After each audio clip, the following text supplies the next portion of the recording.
Hello everyone, তোমাদের সঙ্গে আমি আজকে জিকে থেকে মোট 30টা প্রশ্ন আলোচনা করব 50 থেকে 80। এর আগের ভিডিওতে তোমরা 50 নম্বর অবধি দেখেছো। এগুলো হলো বিভিন্ন স্ট্যাটিক জিকের প্রশ্ন, যেগুলো বিভিন্ন কম্পিটিটিভ এক্সামের জন্য খুবই গুরুত্বপূর্ণ। তো প্রথম প্রশ্নটা দেখো, 51 নাম্বার। আদিতি মঙ্গল দাস ড্যাশ ভারতীয় শাস্ত্রীয় নৃত্য ফর্মের একজন নৃত্যশিল্পী ও কোরিওগ্রাফার। সেখানে অপশন অনুযায়ী হবে কত্থক। কত্থক একটা শাস্ত্রীয় নৃত্য যেটা উত্তরপ্রদেশ, আর যদি বলে ভারত তাহলে নর্থ ইন্ডিয়া বা উত্তর ভারতের একটি নৃত্য। তারপর হচ্ছে বিশ্বের বৃহত্তম বক্সাইট উৎপাদক দেশের নাম হচ্ছে অস্ট্রেলিয়া। তারপর প্রথম শান্তিস্বরূপ ভাটনগর পুরস্কার পেয়েছে হলো KS কৃষ্ণান। ভাটনগর পুরস্কার বিজ্ঞানে দেওয়া হয়। তারপর হচ্ছে পেনাল্টি কর্নার, এটা হকির সঙ্গে যুক্ত। হকি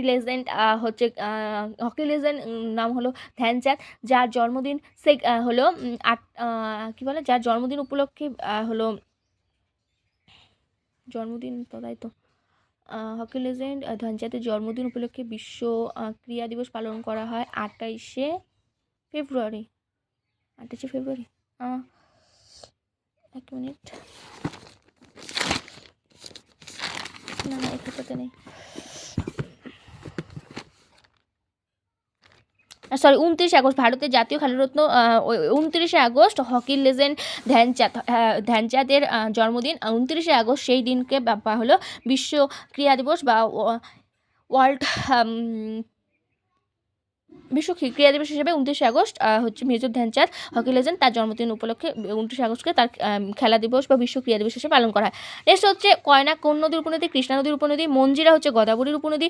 নেক্সট হচ্ছে জলাভূমি সংক্রান্ত রামসার কনভেনশন কার্যকর হয় ভারতে 1982 সালে। এই রামসার কনভেনশনটা কিনা, এটা হলো একটা জলভূমি সংক্রান্ত আন্দোলন বা কনভেনশন, যেটা সর্বপ্রথম হয় 1971 সালে ইরানের রামসারে 1971 সালে, এবং এটা ভারতে কার্যকর হয় 1982 সালে। কিন্তু যদি আমরা দেখি যদি এটা প্রশ্ন আসে ভারতের প্রথম রামসার সাইট কোনটা, সেক্ষেত্রে উত্তর হবে উড়িষ্যার চিল্কা, যেটা 1981 সালে হচ্ছে ভারতের রামসার সাইটের তালিকায় অন্তর্ভুক্ত হয়।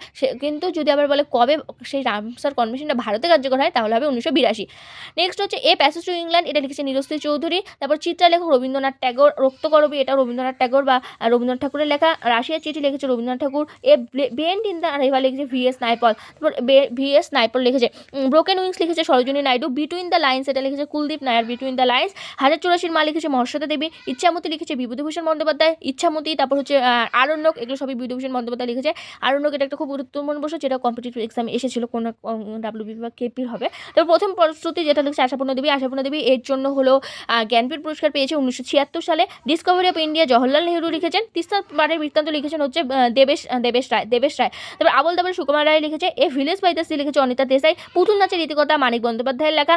An idealist view of life, এটা লিখেছে ডক্টর AS রাধাকৃষ্ণন। তারপর কুলি, এটা মূলকরাজ আনন্দ লিখেছে। এটা একটা ইংরেজি বইয়ের একটা স্টোরি। অগ্নিবীণা, বিশের বাণী এগুলো লিখেছে কাজী নজরুল ইসলাম। তারপর হচ্ছে লাইফ ডিভান লিখেছে অরবিন্দ ঘোষ।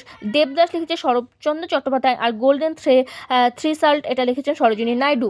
তো আজকে ভিডিওটা এই অবধি। আমি তোমাদের সঙ্গে 30টা প্রশ্ন খুব দ্রুত আলোচনা করলাম। যদি তোমাদের কোথাও বুঝতে অসুবিধা হয়, তোমরা হচ্ছে ভিডিওর যে টাইমিং প্লে করার যে টাইমিংটা, সেটা হলো কম করে নেবে, কম করে দেখবে।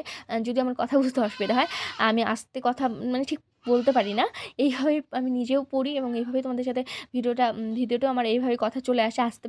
আসতে বললে আমার ঠিক হয় না। তো ভিডিওটা কেমন লাগলো তোমরা একটু জানাবে।